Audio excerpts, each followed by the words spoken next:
दोस्तों आज जो कॉमिक्स हम पढ़े हैं उसका नाम है सिकंदर की जंग।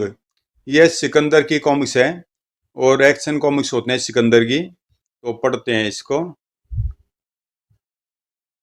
जामनगर, समय रात के 2 बजे। पूरा शहर नींद की आगोश में डूब चुका था। सन्नाटा चारों ओर अपना साम्राज्य जमा चुका था। ठक ठक। अचानक वातावरण में गूंजती चली गई थी ठक ठक की यह आवाज, और सन्नाटे का सीना चीरते इन कदमों की मंजिल थी सामने दिखता यह उजड़ा हुआ मकान। आज मैं अपनी मंजिल पर आ पहुंचा हूं। अब शुरू होगी सिकंदर की जंग। यह डाइजेस्ट कॉमिक सिकंदर के जीवन के इतिहास को दर्शाती है। तो पढ़ते हैं इसको। इसी उजड़े हुए मकान को अपराध का अड्डा बना चुके थे ये शैतान। हा हा हा। यहाँ बैठकर शराब पीने में बड़ा आनंद मिलता है। हमने इस उजड़े हुए खंडर का भाग्य संवार दिया है। तभी वातावरण में गूंजा दिलों को दहला देने वाला एक स्वर। नहीं राम जादव, इस पवित्र स्थान को अपवित्र करके तुमने अपना भाग्य बिगाड़ लिया है। अबे ओ कौन है तू? तुम्हारी मौत। घृणा की चिंगारियां फूट पड़ी सिकंदर की आंखों से। 1 मिनट के भीतर यहाँ से दफा हो जाओ, वरना तुम्हारी लाशें बाढ़ जाएंगी यहाँ से। साले, अभी बताता हूँ किसकी लाश बाढ़ जाएगी। तुम बैठो उस्ताद, मैंने बहुत दिनों से किसी की हड्डियां नहीं तोड़ी है। आज मुझे ये हाथों की खुजली मिटा लेने दो। चल तू ये मिटा ले अपनी खुजली। हा हा हा। राका ने सोचा भी नहीं था कि वह चट्टान पर वार कर रहा है। ढूम ओए। हाथ जनजना उठा था उसका, और इससे पहले कि वह कुछ समझ पाता उसके दांत उसके जबड़े को गुड बाय कह चुके थे। ढूम ओह। सिकंदर की हड्डियां तोड़ना आसान आसान काम नहीं है बच्चे। अपने साथी का यह असर देख। तीनों एक साथ लपके सिकंदर की ओर। पकड़ो साले को, चीर फाड़ डालो। लेकिन सिकंदर तक पहुंचना इतना आसान नहीं था। धड़ ओह उफ। राम जादव, तुम्हारे जैसे कुछ जुर्म के कीड़ों ने ही विक्रम को धड़ ओह सिकंदर बनने पर मजबूर कर दिया था।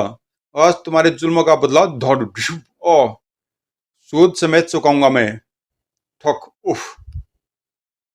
सिकंदर के कहर का सामना नहीं कर पाए चारों और बेहोश हो गए। कुत्तों, मासूमों पर जुल्म करके दादा बनते थे, आज टक्कर वाला मिला तो बेहोश हो गए। नफरत भरी निगाह डाली चारों पर सिकंदर ने, फिर उन्हें उठाकर बाहर फेंक दिया। यह खंडर मेरा मंदिर है कमीनों, तुम जैसे शैतान की यहाँ कोई जगह नहीं है। और जब वह वापस अंदर आया तो उसकी कल्पना में उभर उभर रहे थे कुछ चेहरे। माँ, पिताजी, आशा मेरी बहन, कहाँ हो तुम लोग? उसकी 16 उगलती आंखों में आंसू भर आए थे। आंसू बहाता वहीं पर बैठ गया सिकंदर। मुझे माफ कर देना पिताजी, मैं आप लोगों की रक्षा न कर सका। फिर उसकी कल्पना में बीती घटनाएं चलचित्र की भांति घूमने लगी। 5 वर्ष पहले इसी मकान में प्रोफेसर दिवाकर का परिवार रहता था। माँ, मैं स्केटिंग की प्रैक्टिस के लिए जा रहा हूँ, लेकिन नाश्ता तो करता जा। मगर विक्रम बाहर निकलता चला गया। चले गए नवाब साहब, आप देखना श्याम को फिर किसी का सिर फोड़ कर लौटेंगे। क्यों जी, आप हमेशा उसे कोसते क्यों रहते हैं? वह खुद तो कभी किसी से नहीं झगड़ता। हाँ हाँ, लोगों का तो दिमाग खराब है जो खुद उसे लड़ने आते हैं, हर समय उसी की तरफदारी करती रहती हो। बड़बड़ाते हुए प्रोफेसर दिवाकर अंदर चले गए। विक्रम के 2 ही शौक थे, स्केटिंग करना और मोटर बाइक दौड़ाना। आज जमकर प्रैक्टिस करूंगा, और दोनों ही चीजों में कोई उसका सानी न था। घुर्र घुर्र। और कुछ देर बाद वह स्केटिंग क्लब में अपनी कला के जोर दिखा रहा था। जूम जूम ठक जूम। उसे स्केटिंग करते देख लोग स्वयं को भूल जाते थे। खतरनाक से खतरनाक करतब करना उसके बाएं हाथ का खेल था। वाओ, क्या कंट्रोल है जालिम का। विक्रम का यह शानदार करतब देखकर सब लोग उसके गिर्द एकत्र हो गए थे। क्या स्केटिंग करते हो यार, थैंक यू। इस बार तुम ही चैंपियन बनोगे। 2 पैरों क्लब से लौटते समय वह फुल स्पीड से बाइक दौड़ा रहा था। इस वर्ष शहर में होने वाली मोटॉक्स में भी भाग लेना है मुझे। जब वह मोहल्ले में पहुंचा, दफा हो जाए यहाँ से, वरना मार मार कर हड्डियां तोड़ दूंगा। तोड़ो ओह। क्या बात है लाला, क्यों मारे हो इस बेचारे को? यह साला चोर है। नहीं विक्रम भैया, चोर मैं नहीं, ये खुद है। चावलों में कंकड़ मिला रहे थे, मैंने मना किया तो। झूठ बोलता है साले, तड़ाक ओह। ए लाला, हाथ काबू में रखो, गरीब कभी झूठ नहीं बोलता। ओए मास्टर के छोरे, तू जाकर अपना काम कर। लाला की बातें सुनकर विक्रम के नेत्र रक्तिम होते चले गए। मेरा पहला काम तो तुझे पाठ पढ़ाना है लाला। एक क्षण के लिए बाइक का इंजन जोर से घुराए, घुर्र। ए रुको, इसी दुकान में बैठकर तू हेरा फेरी करता है ना लाला। जूम। और फिर बाइक हवा में लहराई। आज यह दुकान ही नहीं रहेगी। धड़ धड़ धड़क। हाय, मेरी दुकान, अरे कोई रोको उसे। लेकिन विक्रम को रोकने का साहस तो किसी में नहीं था। पूरा मोहल्ला उसके क्रोध से परिचित था। लाला की दुकानों कबाड़ खाना बना बाहर आ गया विक्रम। जूम। बूह। मैं अपना काम कराया लाला, अब जो तुझे करना है कर लेना। फिर उसने बाइक घर की ओर दौड़ा दी। कहर बरस रहा था प्रोफेसर दिवाकर की आंखों में। बता नालायक, क्यों तोड़ी तूने लाला की दुकान? बताता क्यों नहीं? लाला बेईमान है पिताजी, अपना पाप छुपाने के लिए एक गरीब नौकर को पीट रहा था। तू क्या सारे जमाने का ठेकेदार है निकम्मे? मुझसे न्याय सहन नहीं होता पिताजी। सच बात के लिए मैं मौत से भी टकरा सकता हूँ। अब बस भी करो तुम दोनों, जो होना था हो गया।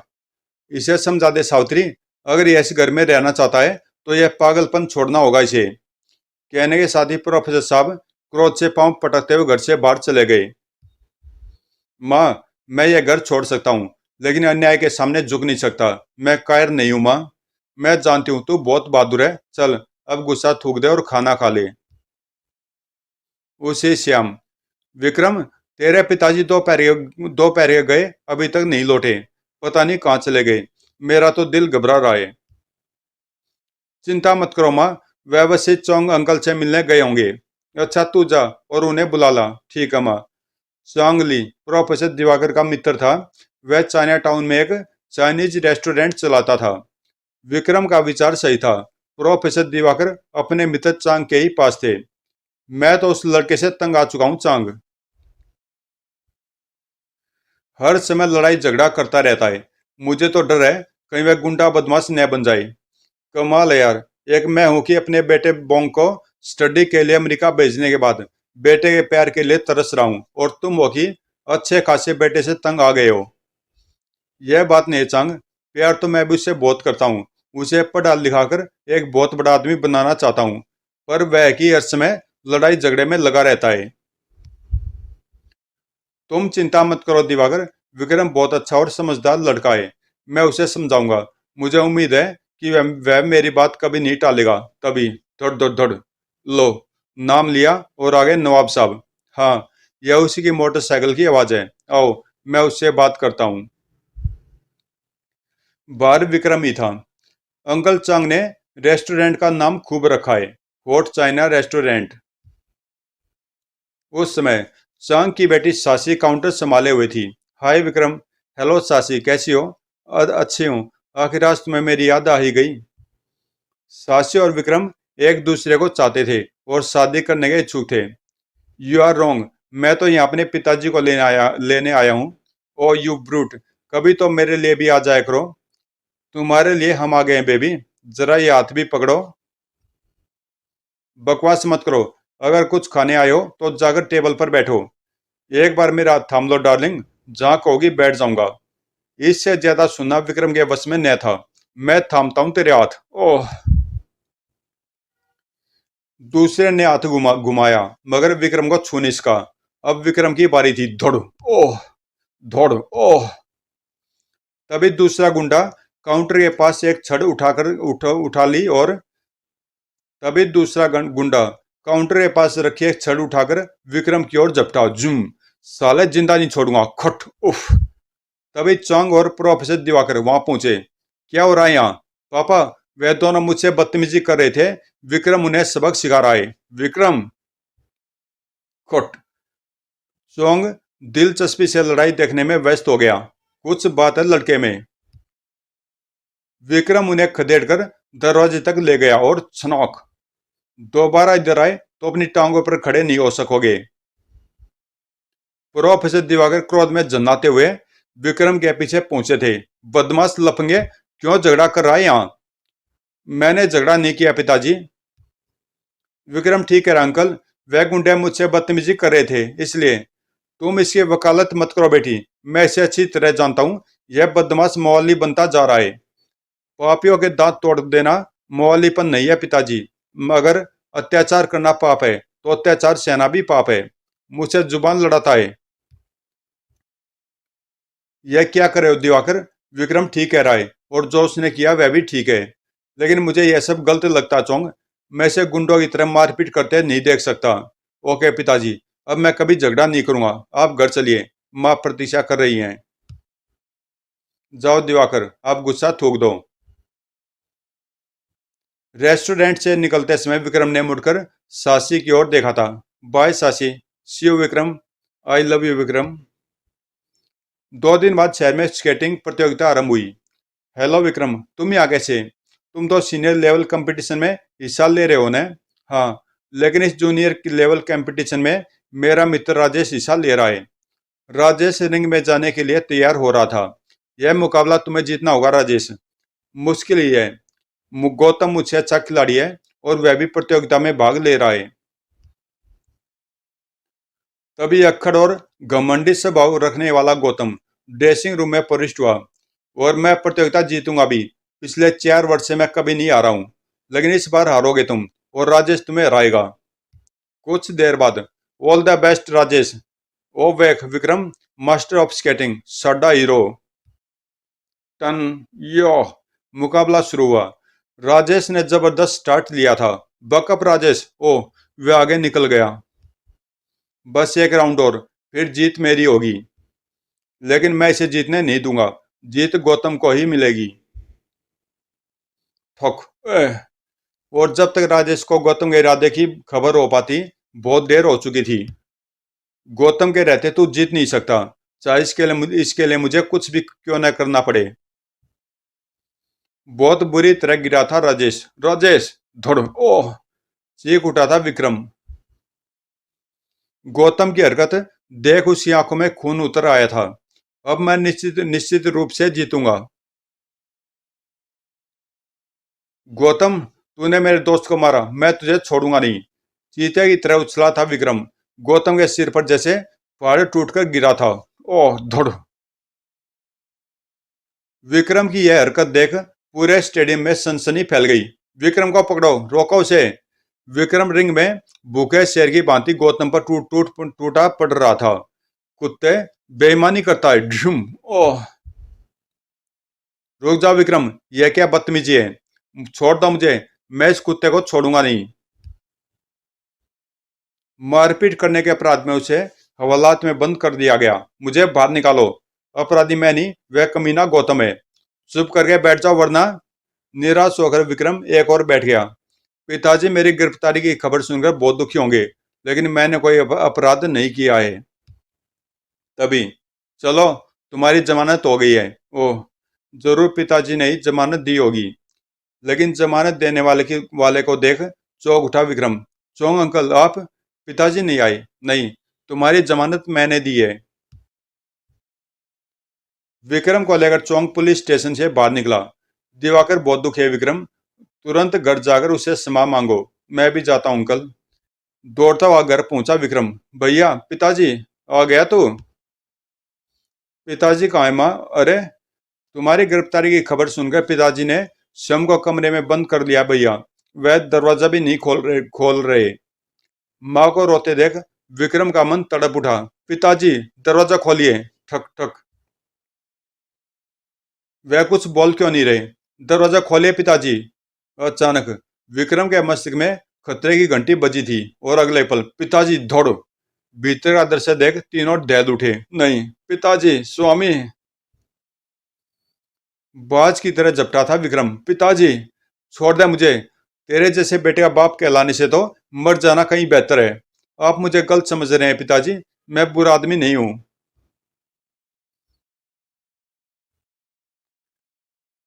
बोल, गुंडागर्दी के आरोप में जेल जाकर तूने कौन सा अच्छाई का सबूत दिया कमीने? एक अध्यापक के रूप में मैंने जो इज्जत कमाई थी, आज उसकी चिता जला आया है तू। नहीं पिताजी, मैं सपने में भी आपकी इज्जत बर्बाद होते नहीं देख सकता। आज मैं आपके चरणों की सौगंध खाता हूँ कि अब किसी से मारपीट नहीं करूंगा। विक्रम को कसम खाते देख प्रोफेसर दिवाकर का क्रोध शांत हो गया था। इस घटना के एक सप्ताह बाद प्रोफेसर दिवाकर कॉलेज में लेक्चर दे रहे थे कि अचानक, today our topic of study is, oh no, धड़। प्रोफेसर दिवाकर लपक कर उस लड़के के पास पहुंचे। क्या हुआ इसे? यह बेहोश कैसे हो गया? दोपहर तक तो यह ठीक था। मैं बताता हूँ सर, इसने चरस की सिगरेट पी है। प्रोफेसर दिवाकर के मस्तिष्क पर जैसे बम गिरा था। चरस? यस सर, रंजीत ने इसे चरस की सिगरेट पिलाई है। रंजीत उठकर चील की तरह झपटा जय पर। मेरा नाम लेता है, साले जान से मार डालूंगा।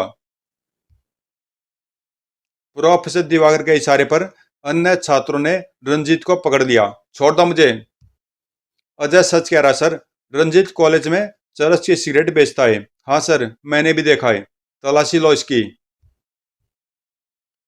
रंजीत की तलाशी ली गई तो उसकी जेब से चरस भरी सिगरेटें बरामद हुई। इसे प्रिंसिपल साहब के पास ले चलो। ये आप ठीक नहीं कर रहे हैं सर। Shut up. आप जानते नहीं है मैं कौन हूँ। मेरे डैड का नाम राजेश्वर सिंघाल है। सारा शहर उसके नाम से कांपता है। प्रोफेसर दिवाकर पर उसकी धमकी का कोई प्रभाव नहीं हुआ था। हकीकत जानकर प्रिंसिपल साहब का क्रोध भी भड़क उठा। तुम्हें तो पुलिस वाले करना चाहिए रंजीत, लेकिन मैं कॉलेज की बदनामी नहीं चाहता, इसलिए तुम्हें इसमें कॉलेज से रेस्टिगेट करता हूँ। Get out. रंजीत की आंखों में घृणा के शोले भड़क उठे थे। यह तेरे कारण हुआ प्रोफेसर, मैं तुझे नहीं छोड़ूंगा। आउट आई से। छुट्टी के बाद जब प्रोफेसर दिवाकर कॉलेज से निकले, वह जा रहा है, छोड़ना नहीं साले को। जीप एक झटके के साथ प्रोफेसर दिवाकर की बगल में आकर रुकी थी। सर। ओह रंजीत तुम? हाँ बुड्ढे, मैं तेरा क्रियाक्रम करने आया हूँ। बहुत खुश था ना मुझे कॉलेज से निकलवा कर? तो तुम मुझे मारोगे, अपने गुरु को मारोगे? वाह बेटा, क्या सिला दिया तुमने मेरी शिक्षा का।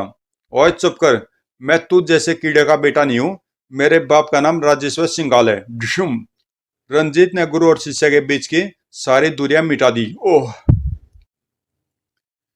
प्रोफेसर दिवाकर की आंखें छलक उठी। मुझे पीटकर अगर तेरे मन को शांति मिली है तो यह मेरे लिए खुशी की बात है रंजीत। अभी कहाँ मिली शांति? शांति तो तेरा सिर फोड़कर ही मिलेगी। हे भगवान।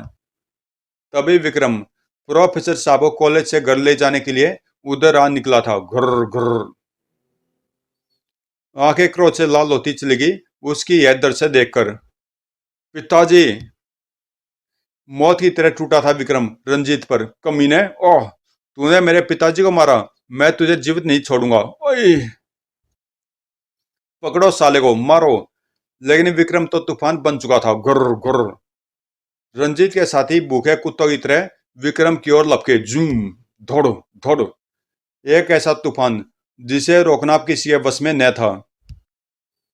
सामना न कर पाए गुंडे विक्रम का। ओह धोड़ और भाग खड़े हुए। रुक जाओ कमीनो। तू कहां भाग रहा रामजादे? मैं तुझे जिंदा नहीं छोड़ूंगा। विक्रम के शक्तिशाली वारों ने रंजीत का उलिया बिगाड़ दिया था। डिशुम ठोक धोड़। क्रोध से पागल विक्रम रंजीत को शायद जान से ही मार डालता। यही हाथ मेरे पिताजी पर उठे थे ना, मैं इन्हें तोड़ दूंगा। चटॉक। ओह। अगर प्रोफेसर दिवाकर उसे रोक न लेते। विक्रम, यह क्या पागलपन है, छोड़ दे इसे। नहीं पिताजी। इधर मौका पाते रंजीत उठकर भाग खड़ा हुआ। वह कमीना भाग रहा है, छोड़ दो पिताजी। नहीं बेटा, छोड़ दे उसे। कुछ देर बाद घर में, तूने सौगंध खाई थी ना कि मारपीट नहीं करेगा, तो क्या आपका अपमान होते देखता रहता? तूने अच्छा नहीं किया विक्रम। जिसको तूने पीटा है वह शहर के माफिया किंग राजेश्वर सिंघाल का बेटा है। वह अपने बेटे की हालत देखकर चुप नहीं बैठेगा। प्रोफेसर दिवाकर का भय निर्मूल नहीं था। राजेश्वर सिंघाल अपने बेटे की हालत देख गुस्से से पागल हुआ जा रहा था। मेरे बेटे को मारा, सिंघाल के बेटे को मारा। मैं उस प्रोफेसर के पूरे परिवार का खून पी जाऊंगा। अजीत, उस प्रोफेसर से अपने भाई के अपमान का बदला लो। खत्म कर दो उसके सारे खानदान को। जला डालो उसका घर। Yes papa. अपने खूंखार साथियों के साथ रवाना हो गया अजीत। गुर्र गुर्र, ठक ठक। इतनी रात गए, दरवाजे पर दस्तक सुनकर चौंक उठा था विक्रम। इतनी रात गए कौन हो सकता है, पर काश कि वह समझ पाता यह मौत की दस्तक थी। और जब तक उसे पता चला कौन, बहुत देर हो चुकी थी। ठक, ओह तेरी मौत, बंद कर दो दरवाजा, धुड़। शोर सुनकर प्रोफेसर दिवाकर जाग गए थे। क्या हो रहा है यहाँ? बॉस, यही है वह प्रोफेसर। अजीत बेड़े की तरह प्रोफेसर दिवाकर पर झपटा। बुड्ढे, सिंगाल से दुश्मनी मोल लिए तूने। ओह, कुत्ते की मौत मरेगा तू। कुत्ते, तेरे भाई को मैंने मारा था। तुझसे भी निपटते हैं हीरो। हिम्मत है तो मुझसे लड़, छोड़ दे मेरे पिताजी को। पहले तेरे बाप से तो निपट ले। ठक, ओह। सावित्री और आशा भी शोर सुनकर आ पहुंची थी। स्वामी भैया, वाओ, बहुत सुंदर है प्रोफेसर की बेटी। शैतानी चमक उभर आई रंजीत अजीत की आंखों में। हा हा हा, इधर आओ रानी। पिताजी, कमीने, छोड़ दे मेरी बेटी को। तेरी बेटी सिंगाल के बेटे को पसंद आ गई है बुड्ढे। मैं तुझे मार डालूंगा कुत्ते। हा हा हा, सिंगाल के बेटे को मारने के लिए तुझे दूसरा जन्म लेना पड़ेगा बुड्ढे। खचौक, ओह। पिताजी, स्वामी, उससे दूर रह मां। मेरे स्वामी की जान ले ली तूने, मैं तुझे नहीं छोड़ूंगी। अपने स्वामी से इतना प्यार करती है तो आ, मैं तुझे भी उसके पास भेज दूं बुढ़िया। खचौक, ओए। माँ बाप को अपनी आंखों के सामने होती निर्मम हत्या और बहन आशा की चीखें सुनकर पागल सा हो गया था विक्रम। भैया बचाओ, माँ। ठक, अबे क्यों शोर मचा रहा है, चुपचाप पड़ा रहे। ओह। सिर पर पड़ी चोट ने विक्रम की चेतना छीन ली थी। कुछ देर बाद, बॉस, इस कुत्ते का क्या करना है? साले के हाथ पांव बांधकर घर को आग लगा दो। इसके परिवार के साथ साथ इसकी भी चिता जल जाएगी।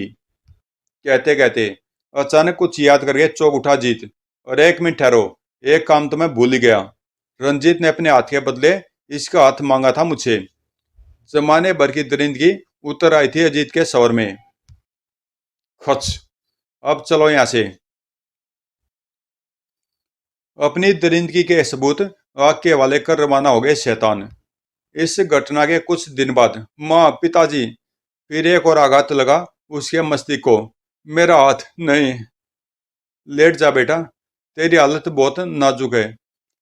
अंकल चोंग, उन लोगों ने माँ, पिताजी और आशा को मार डाला। मुझे मालूम है बेटे, मैंने खुद अपनी आंखों से उनकी जलती लाशें देखी हैं। यह तो तेरी किस्मत अच्छी थी जो मुझे सही समय पर खबर मिल गई और मैं तुझे बचा लाया। अंकल, यह सिंघाल का काम है, मैं उसे जिंदा नहीं छोड़ूंगा। चिंता मत करो बेटे, उनमें से एक भी जिंदा नहीं बचेगा। अपने दोस्त के हत्यारों को चुन चुन कर मारूंगा मैं। नहीं अंकल, चीख उठा विक्रम। सिंघाल मेरा शिकार है, उसे मेरे सिवाय कोई हाथ नहीं लगा सकता। बल्ला का कहर था विक्रम की धधकती आवाज में, जिसे सुनकर चोंग जैसा इंसान भी कांप उठा था। ठीक है बेटा, सिंघाल से बदला तुम ही लोगे। मैं तुम्हें उससे बदला लेने के लिए तैयार करूंगा। कुछ दिनों बाद, जब विक्रम के जख्म पूरी तरह से भर गए, बेटे, आज से तुम्हारी शिक्षा आरंभ होगी। तुम्हारा एक हाथ कट चुका है, लेकिन मैं तुम्हें वह ज्ञान दूंगा जिसके द्वारा तुम दो हाथ वालों पर भारी पड़ोगे। विक्रम, आज से यही तुम्हारी दुनिया है। आज से तुम वह तूफान बनकर निकलोगे जो जुर्म के बड़े बड़े पेड़ उखाड़ देगा।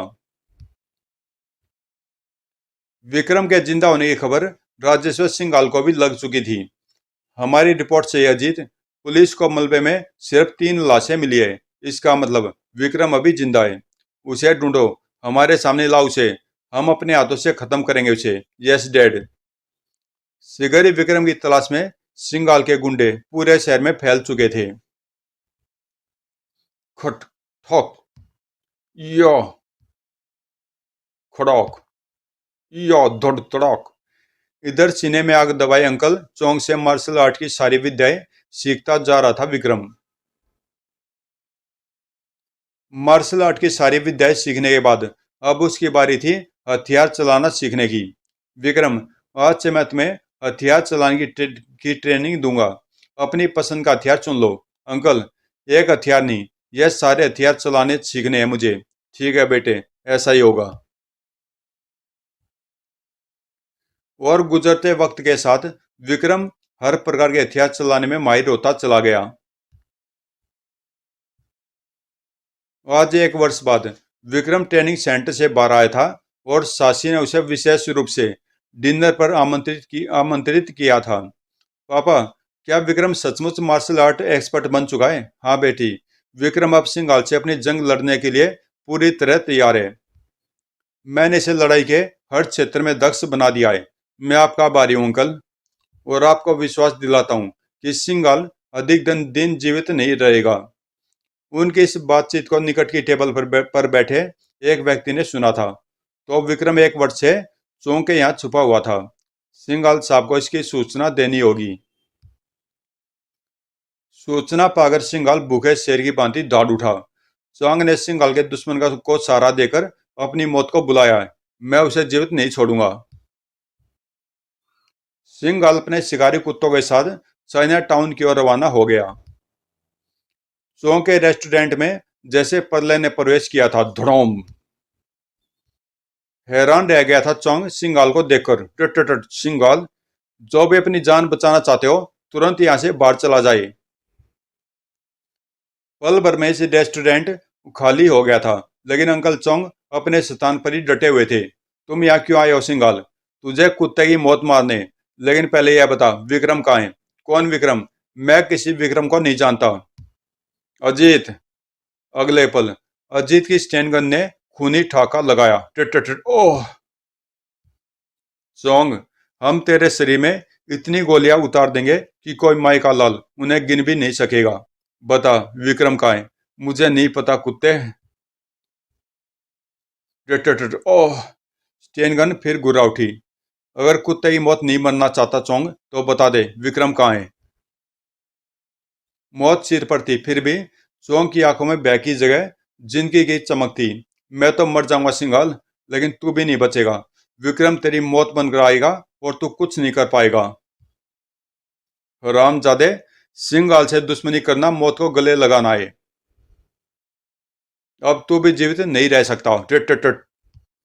मान थे अंकल चौंग, जो अपने मित्र के बेटे पर कुर्बान हो गए थे। यहाँ कोई न कोई विक्रम के विषय में जरूर जानता होगा। किसी भी तरह पता लगाओ। रेस्टोरेंट का एक वेटर उनकी पकड़ में आ गया। मैं सिर्फ इतना जानता हूँ कि साक्षी और विक्रम कुछ देर पहले चांदपुर के विसर्जन घाट की ओर रवाना हुए थे। वे सफेद ओपन स्टैंडर्ड कार में है। सिंघाल की आंखें चमक उठी। कार से चांदपुर का रास्ता 4 घंटे का है, यानी अभी वे बीच रास्ते में होंगे। चलो। इधर सासी और विक्रम आने वाली तबाही से बेखबर चांदपुर की ओर उड़े चले जा रहे थे। सासी, इस कलश में माँ, बाबूजी और आशा की अस्थियां हैं। आज इन्हें समुद्र में विसर्जित करके मैं अपनी तमाम सांसारिक जिम्मेदारियों से मुक्त हो जाऊंगा। फिर शुरू होगी सिंघाल के खिलाफ मेरी जंग। जबड़े कसते चले गए थे विक्रम के। तीव्र गति से चांदपुर की ओर चले जा रहे थे ये दोनों कि अचानक उन्हें रुक जाना पड़ा। ओह! उफ! अजीत को देखकर क्रोध से पागल हो उठा विक्रम। हरामजादे तू, मैं तुझे जीवित नहीं छोड़ूंगा। नहीं विक्रम, रुक जाओ, वे तुम्हें मार डालेंगे। मैं मौत से नहीं डरता सासी, हट जाओ। हा हा हा। मौत से तो तेरा गुरु चोंग भी नहीं डरता था, लेकिन मैं उसे कुत्ते की मौत मारकर आ रहा हूँ। मेरे पापा को मार डाला तुमने? ओ गॉड! क्या? हाँ, तेरे बाप को गोली से भून डाला मैंने, और अब तुम दोनों की बारी है। सिंघाल अपने दुश्मन को जीवित नहीं छोड़ता। कमीने! अचानक सासी ने गाड़ी को रिवर्स गियर में डाला था। नहीं, मैं तुम्हें नहीं जाने दूंगी सासी। सिंघाल एंड पार्टी अचानक लिए गए इस निर्णय के लिए कतई तैयार नहीं थी। रोको उन्हें! टट टट टट, फायर! लेकिन कार सुरक्षित बच निकली। जल्दी चलो, वह दोनों निकलने नहीं चाहिए। उधर सासी ने गाड़ी मोड़कर कच्चे रास्ते पर उतार दी थी। रुक जाओ सासी, मैं कायरो की तरह नहीं भागना चाहता, और मैं तुम्हें खोना नहीं चाहती विक्रम। मौत उनके ऊपर उड़ रही थी।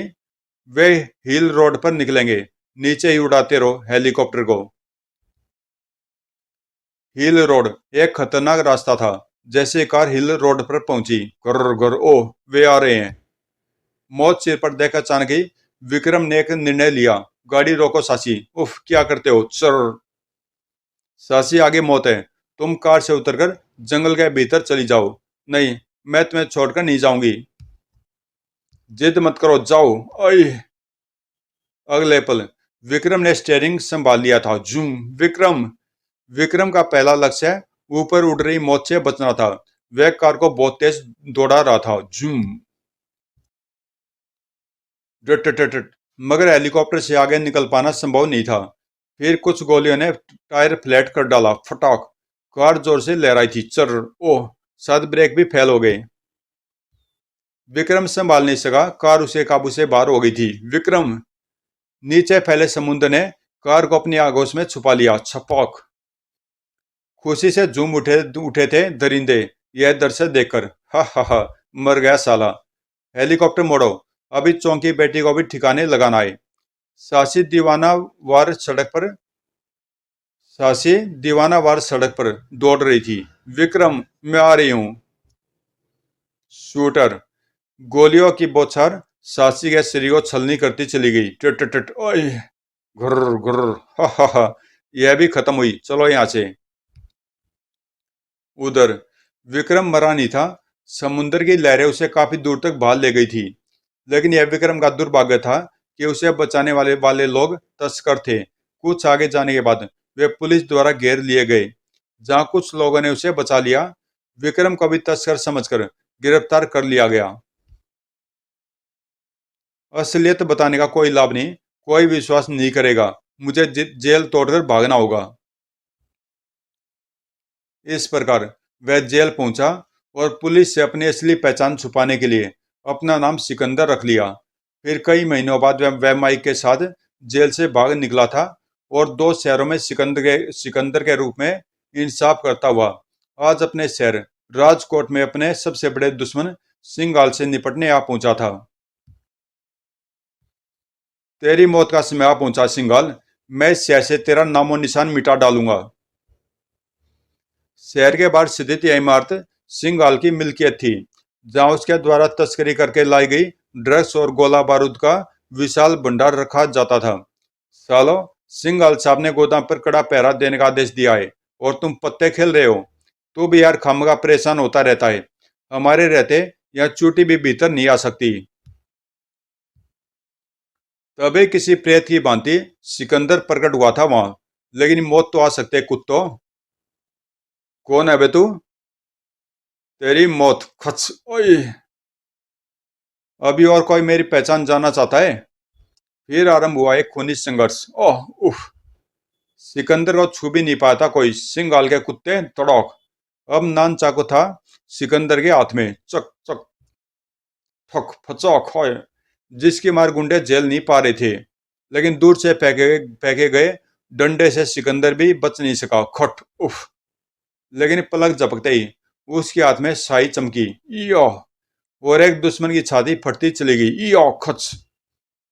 अब उसके हाथ में समुराई थी। आ जाओ, आज सिकंदर सिर पर कफन बांधकर आया है। सर। समुराई घूमती रही और घायल होकर गुंडे गिरते रहे। खच खचौक। सिंघाल और उसके हर साथी को खत्म करना है मुझे। खच। ओए। मौत से डरकर भाग खड़ा हुआ एक शैतान, लेकिन रास्ता पार नहीं कर सका वह। खच। ओए। उसे मारा नहीं सिकंदर ने। तुझे जिंदा छोड़ रहा हूं कुत्ते। जागर सिंघाल को बता दे कि 24 घंटे के भीतर सिकंदर उसका नामो निशान मिटा डालेगा। जा भाग। शायद जिंदगी की सबसे तेज दौड़ लगाई थी उसने। जान बची। फिर पाप की उस लंका को फूकने में जुट गया सिकंदर। यह तबाही तुझे दमरा कर डालेगी सिंघाल। भूम। शेष काम भीतर रखे गोला बारूद ने किया था। सिंघाल के मस्तिष्क पर भी मानो एक भयानक बम गिरा था। क्या? मेरा गोदाम जला डाला? कौन है वह कुत्ता? उसका नाम सिकंदर है। साक्षात मौत का रूप है वह। हमारे आदमियों को गाजर मूली की तरह काट डाला उसने। और आपको भी 24 घंटे में खत्म करने की धमकी दी है उसने। मैं ऐसी धमकियों से नहीं डरता। सिकंदर ने सिर्फ धमकी नहीं दी थी। इस समय वह रंजीत के पीछे लगा हुआ था। पहले उसके बेटे को मारूंगा, फिर निपटूंगा उसके बाप से। बाइक दौड़ाकर वह कार के निकट पहुंचा था। मौत तेरे साथ चल रही है रंजीत। भाग सकता है तो भाग। रंजीत के माथे पर ठंडा पसीना आ गया। यह तो कोई खतरनाक आदमी लगता है। भागकर मौत से नहीं बचा जा सकता कुत्ते। शॉर्टकट लगाया उसने और मौत का दूत बनकर रंजीत के सामने आ पहुंचा। धोए धोए। गरम शीशा रंजीत की छाती में उतर चुका था। ओह। स्टेयरिंग छूट चुका था उसके हाथ से। भ्रम। और मौत उसका मुकद्दर बन चुकी थी। कारी कब्र बन गई थी उसकी। एक कुत्ता और खत्म हो गया। बेटे की लाश देखकर कलेजा फट गया था सिंगाल का। ओह बेटा रंजीत सुबह। तभी फोन आया था सिंगाल के नाम। सिकंदर बोल रहा हूं मैं। बेटे की लाश देखकर कैसा लगा तुम्हें सिंगाल? रामजादे, एक बार सामने आजा मेरे कुत्ते, फिर बताऊंगा तुझे अपने दिल का हाल। हा हा हा। और तो इतने गालियां नहीं देते बेटा। अगर मर्द का बच्चा है तो घर से बाहर निकल कर मुझे तलाश कर। मैं बहुत ही निकट हूं तेरे। इसी के साथ फोन काट दिया गया था। मैं जाता हूँ डैड। अगर वह हमारे घर के निकट ही कहीं है तो मैं उसकी लाश लेकर ही आऊंगा। ठीक है जाओ। बोटी बोटी कर डालना उस कुत्ते की। खुद अपनी मौत की तलाश में निकल पड़ा था अजीत। और मौत तुरंत ही सामने आ गई थी। धड़। सिकंदर नाम है मेरा। तुम लोग मुझे ढूंढ रहे हो ना? हम नहीं। मौत ढूंढ रही है तुझे। ट्रिगर दबाता चला गया अजीत। थोई थोई। ले। मिल उससे। रिवॉल्वर का पेट खाली हो गया जब खट। ओह उफ। पकड़ लो कुत्ते को। तुरंत सभी उसकी ओर लपके। चीते की तरह छलांग लगाई सिकंदर ने। सर। धप। धरती पर पैर टिकने के साथ ही सिकंदर बिजली की गति के साथ घूमा। और सन्नाटे में हड्डी टूटने का स्वर गूंजा। कड़क ओए। या। फिर हवा में उछला सिकंदर। दुश्मन भी उसे कुचल डालना चाहते थे। सड़क। दूसरी बार खट। धड़। या। अब चैन सिकंदर के हाथ में थी। सड़क सड़क। अजीत ऐसा ही खड़ा अपने आदमियों को धराशायी होते देख रहा था। सड़क। खटक। सिकंदर का सिर भी हथियार का काम करता है। ठक। ओह। अंतिम गुंडे को धराशायी करने के बाद वह अजीत की ओर घुमा था। शैतान की औलाद। अब खून पीऊंगा मैं तेरा। नहीं। भाग मत कुत्ते। भागू। बचने का एक ही रास्ता सूझा अजीत को। डेथ प्लेट चमकी सिकंदर के हाथ में। सर। और अजीत की भयानक चीख उभरी। ओए खचौक। मौत को निकट आते देख उसकी आंखें फैल गई। मुझे जाने दो। तेरी लाश ही जाएगी अब सिंगाल के पास। कुत्ते। आज मैं तुझसे अपने माता पिता और बहन के खून का कर्ज वसूल करूंगा। कौन हो तुम? मैं एक गरीब व ईमानदार प्रोफेसर का बेटा हूँ। खट। अजीत के शरीर को आश्चर्य का झटका लगा। विक्रम। हाँ। खचाक। ओह। लेकिन वही विक्रम अब सिकंदर बन चुका है। खचाक। एक ही बार से अजीत का शरीर तो शांत हो गया परंतु सिकंदर का क्रोध और भड़क उठा। खच खच। फिर लादा उसने अजीत की लाश को अपने कंधे पर। मैं आ रहा हूं सिंगाल। प्रेत आत्मा की तरह वह सिंगाल की कोठी के सामने प्रकट हुआ। बूम। ओह। दौड़। ले सिंगाल। आ गया हूं मैं तुमसे दुश्मनी का आखिरी हिसाब लेने। सिकंदर हवा में भी खतरे को सूंघ लेता था। बूम। ई। भीतर से आने वालों को भी बूंद डाला उसने। बूम। ओह। बूम ब्रॉम। ओह। सिंगाल सामने आ कुत्ते। सिंगाल मौत की आवाज को पहचान नहीं सका था इसलिए सामने आ गया। कौन है रे तू? तेरे लिए तोहफा लाया हूं। खूनी भेड़िए। धड़। सिंगाल को जैसे बिच्छू का डंक लगा था। अजीत मेरा बेटा। हा हा हा। क्यों? बहुत दुख हुआ ना अपने बेटे की लाश देखकर? तुझे मैं अपने अपने दर्शन जरूर कराऊंगा। कौन है तू रामजादे? तुझे मैं अपने दर्शन जरूर कराऊंगा। मास के चेहरे से हटते ही सिंगाल की आंखें मारे हैरत के फट पड़ी। विक्रम। हाँ मैं तुझसे अपने परिवार और अंकल चोंग तथा सासी की मौत का हिसाब लेने आया हूँ। लेकिन गजबवाद दिलेर था सिंगाल भी। उफ। इतनी जल्दी भी क्यों किया छोकरे? जरा मरने या मारने से पहले हमसे भी दो दो हाथ कर ले। अब देख मैं तुझे कैसी मौत मारता हूँ। ओह।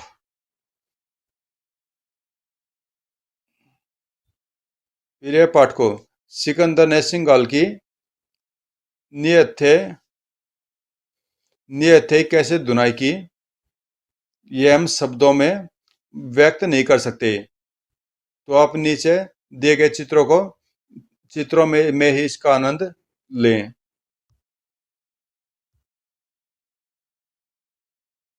ठक खट सरर ढुम। अंत में सिकंदरी किक ने सिंगाल को दूर उछाल दिया। रामजादे, अब तेरा आखिरी वक्त आ गया है, चल उठ और चुपचाप खड़ा हो जा। लेकिन सिंगाल ने अभी भी हिम्मत नहीं आ रही थी। तभी तो उसने उठने के साथ साथ गजब की फुर्ती से जेब से रिवॉल्वर भी निकाल लिया था। ही, मैं इतनी आसानी से नहीं मरने वाला बच्चे। ओह, मरते मरते भी चालाकी। और सिंगाल बेचारा अभी कुछ करने से पहले पलक भी नहीं झपका पाया था कि सिकंदर हवा में बिजली की गति से घुमा। सोए। ही, तुम्हारा वार खाली गया, अब मेरी बारी है, चलो मरो। मेरा वार कभी खाली नहीं जाता सिंगाल। टक। शेर के लुढ़कने के साथ ही सिंगाल का शरीर भी फर्श पर लुढ़क गया। वह मर चुका था। अगले दिन पुलिस मुख्यालय के सामने एक गाड़ी लाशों से भरी खड़ी थी। हैं, लाशें लाशें, सभी लाशें शत विकसित हैं। एक सिरकटी लाश भी है। ओह, किसने मारा होगा इन्हें इतनी बेदर्दी से। पूरे मुख्यालय में हुड़दंग मच गया। लाशों के साथ यह टेप रिकॉर्डर भी रखा था सर, ऑन करो इसे। खट। प्ले का बटन दबते ही उसमें से एक तेज व असरदार आवाज बुलंद होने लगी। कमिश्नर साहब को सिकंदर का नमस्कार। जी हाँ, मुझे सिकंदर ही कहते हैं। गाड़ी में आप जिन लाशों को देख रहे हैं, ये सिंगाल उसके बेटों व उसके साथियों की हैं। और इन्हें मैं नहीं मारा है, क्योंकि ये सब अंडरवर्ल्ड के खूंखार शैतान थे और इनका किंग था सिंगाल। मैंने बीड़ा उठाया है कमिश्नर साहब कि मैं सिंगाल जैसे हर शैतान का बोझ इस धरती से कम कर दूंगा। जय हिंद। इसी के साथ टेप रिकॉर्डर से आवाज आनी बंद हो गई। लाशों को पोस्टमार्टम के लिए भेजे जाने के कुछ देर बाद, जेंटलमैन, मुझे सिंगाल और उसके साथियों का नरसंस हत्यारा सिकंदर जल्द से जल्द पुलिस हिरासत में चाहिए। लेकिन सर, सिकंदर ने तो सिंगाल जैसे शैतान को मारकर समाज, कानून और देश पर एक तरह से ऐसा नहीं किया है। फिर इंस्पेक्टर, कानून से खेलने वाला हर व्यक्ति मुजरिम होता है, चाहे वह सिंगाल जैसा शैतान या सिकंदर जैसा देश वह समाज प्रेमी क्यों न हो। अब आप शहर का चपा चपा छान मारिए। मुझे एक हफ्ते के भीतर भीतर सिकंदर चाहिए, जिंदा या मुर्दा। अब आप लोग जा सकते हैं। Right sir. अगले दिन जैसे पूरे शहर में सिकंदर के नाम का जलजला आ गया था। आज की ताजा खबर, कुख्यात हत्यारे सिकंदर के सिर पर 1 लाख का इनाम। सिकंदर नाम के एक फरिश्ते ने सिंगाल जैसे शैतान से जनता को मुक्ति दिलाई। यदि सिकंदर जैसे नरसंस हत्यारे को जल्द पकड़ा न गया तो पूरा शहर मौत के आगोश में डूब जाएगा। सिकंदर एक देवता, सिकंदर की शैतानी जंग, एक देवता के हाथों शैतानों का खून। देश के तमाम अखबार सिकंदर की ही चर्चाओं से भरे पड़े थे। कोई अखबार उसे इंसानियत का देवता बता रहा था, तो कोई इंसानियत का दुश्मन। जब इन दैनिक अखबारों में से एक इस लड़की के हाथ लगा तो, नहीं नहीं, तुम सिकंदर नहीं विक्रम हो, मेरे विक्रम, क्योंकि सिंगाल जैसे शैतानों का केवल तुम ही अंत कर सकते हो। जी हाँ, चौंकिए मत, यह सासी ही है, चौंक की बेटी और विक्रम की प्रेमिका। सिंगाल के जानलेवा हमले के बाद सासी कैसे बची, यह हम आपको आगे अवश्य बताएंगे। तभी, यह तुम अखबार पढ़ते पढ़ते क्या बड़बड़ा रही हो बेटी? मेरा विक्रम जिंदा है बाबा, वह सिकंदर के रूप में जिंदा है, यह देखिए। अब वह जहां भी होगा, मैं उसे खोज कर ही रहूंगी। कुछ देर बाद सासी अपने व्यथित बाबा से इजाजत ले निकल पड़ी अपने सिकंदर उर्फ उर्फ विक्रम को ढूंढने। इधर सिकंदर अपने उजड़े हुए मकान में खड़ा था। माँ, पिताजी, मैंने आप लोगों की मौत का बदला ले लिया है। उन तीनों शैतानों को मार डाला है। अब मेरा नया मिशन आरंभ हो रहा है। मैं इस पवित्र स्थान पर खड़ा होकर जुल्म और अन्याय के विरुद्ध ऐलाने जंग करता हूँ। फिर सिकंदर निकल पड़ा मासूमों की मदद करने और शैतानों को ठिकाने लगाने। शहर शहर घूमकर पापियों का नाश करूंगा। समाप्त। तो दोस्तों, कॉमिक्स यहीं पे समाप्त होती है। और बहुत ही बढ़िया कॉमिक्स थी। पूरी स्टोरी वैसे फिल्मी थी, जैसे 1990 के आसपास की फिल्में होती थी। तो उसी तरह की फिल्म स्टोरी थी ये, लेकिन बढ़िया स्टोरी थी, पढ़ने में मज़ा आया। और मिलते हैं किसी अगली कॉमिक्स में।